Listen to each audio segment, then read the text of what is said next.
बिस्मिल्लाहिर्रहमानिर्रहीम। अस्सलामुअलैकुम। परदेसी न्यूज़ में खुशामदीद। मैं हूँ साजिद अली।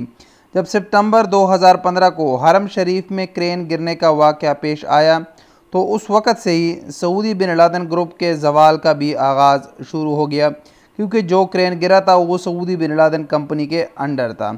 जब सऊदी बिन लादेन कंपनी का ज़वाल शुरू हो गया तो उसके वर्कर को उसका ख़मीदा भुगतना पड़ा।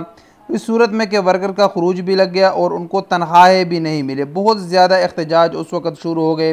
लोग महीनों महीनों बग़ैर तनख्वाहों के काम भी करते रहे और अपने रिहाइशों में बैठे रहते थे।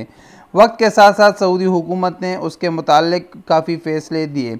अब पाकिस्तानियों के लिए बहुत बड़ी खुशखबरी आई है सऊदी सफारतखाने की तरफ से। सऊदी सफारतखाने ने अब से कुछ देर पहले अपने ट्विटर अकाउंट के ज़रिए आगाह किया है कि बिन लादेन कंपनी ने 342 पाकिस्तानियों के वाजिबुल अदा बकायाजात सफारतखाने पाकिस्तान को फराहम कर दिए हैं।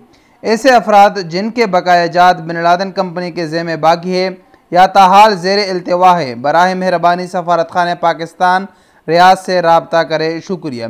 तो ये वो तमाम अफराद जिनके बकायाजात, जिनकी तनख्वाहें बाकी है सऊदी बिन लादेन ग्रुप को, तो वो पाकिस्तानी सफारतखाना जो रियाज़ में वाक़ है उससे जल्द अज जल्द रब्ता करे और जिन पाकिस्तानियों के 342 पाकिस्तानियों के ये बकायाजात निकले हैं वो भी वहाँ रब्ता करे। उनका नाम होगा, उनको मालूमात होगी, तो वो भी अपना बकायाजात, उनका जो पैसा है वो ले सकते। तो ये एक बड़ी खुशखबरी है।